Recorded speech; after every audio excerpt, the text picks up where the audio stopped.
Hey beautiful people, welcome back to the channel. Today's video is going to be how to prepare for this upcoming gardening season. So let's get right into the video. So first things first, to start a garden, you're going to either need seeds or plant. This is one of the many seed boxes that I have, but these just hold some of the older seeds boxes. But I have many of these packages that if you've watched any of my videos, you know that I've literally ordered about 4 packages worth of seeds. So these seeds need to be organized into these boxes. So the first thing that you need to do is either get yourself some seeds, get yourself some plants, and organize those seeds and plants. Because if you're not organized, you might not get the food in the ground. So make sure that you stay organized.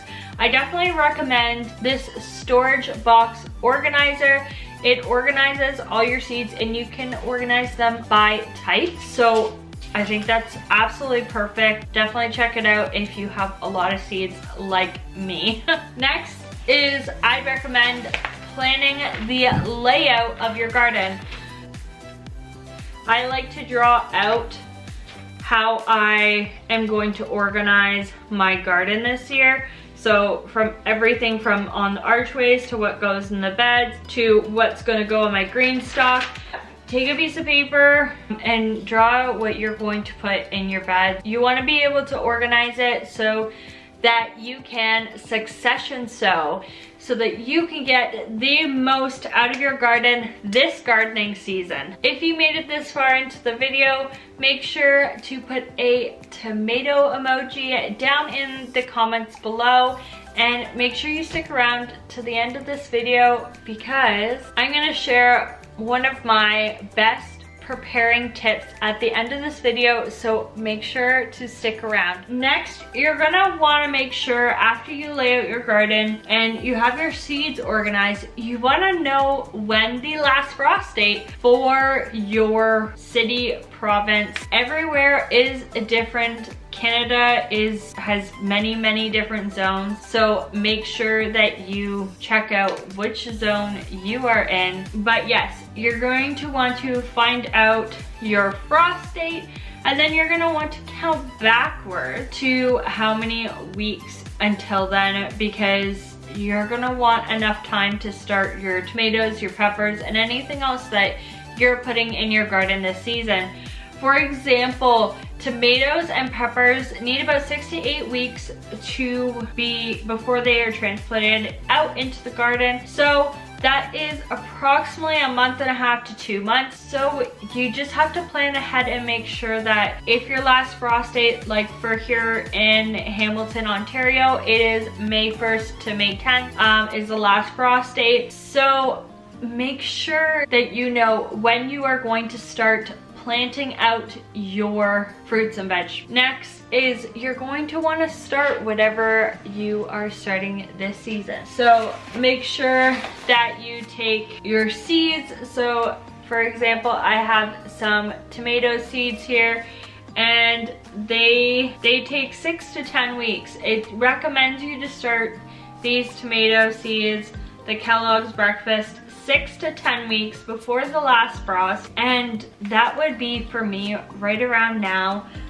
So yes, today we are starting some of these seeds and I'm very excited to share that with you guys. Make sure that you start some seeds if you're going to start growing your plants from seeds, or you organize what you are going to plant out in your garden this year. If you're just planting tomatoes, then maybe count how many tomatoes you're going to need to buy and what varieties that you would like in your garden this year. My next tip is make sure that you know what you need to buy this season.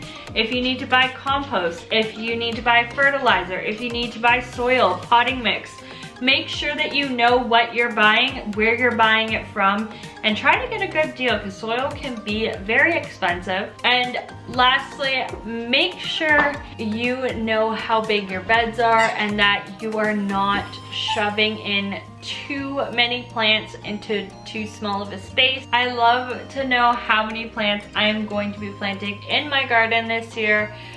just so that I don't overstart too many seeds and waste seedlings. That would just be really sad. So yeah, and if you made it to the end of this video, congratulations, you get my number one tip. My number one tip is I'd recommend you pulling out your calendar or your day planner. So we're gonna pull out the planner, pull out your day planner and write in where your last frost date is.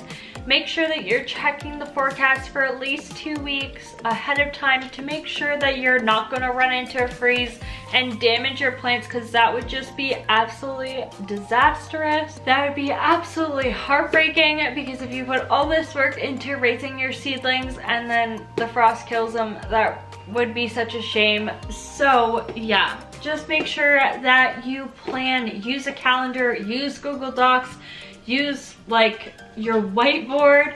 Just make sure that you write down when your last frost date is. You plan out 2 weeks ahead to make sure that you're checking the forecast. And yes, that is how I am preparing for the garden this season. All right guys, thank you so much for watching. If you're new here, I'm Taylor. I make healthy lifestyle videos as well as a lot of gardening content, because one of my passions is gardening. If you like that type of content, make sure to hit the subscribe button and hit that notifications button so that you don't miss an upload. Thank you so much for watching, and I will see you guys in the next video. Bye!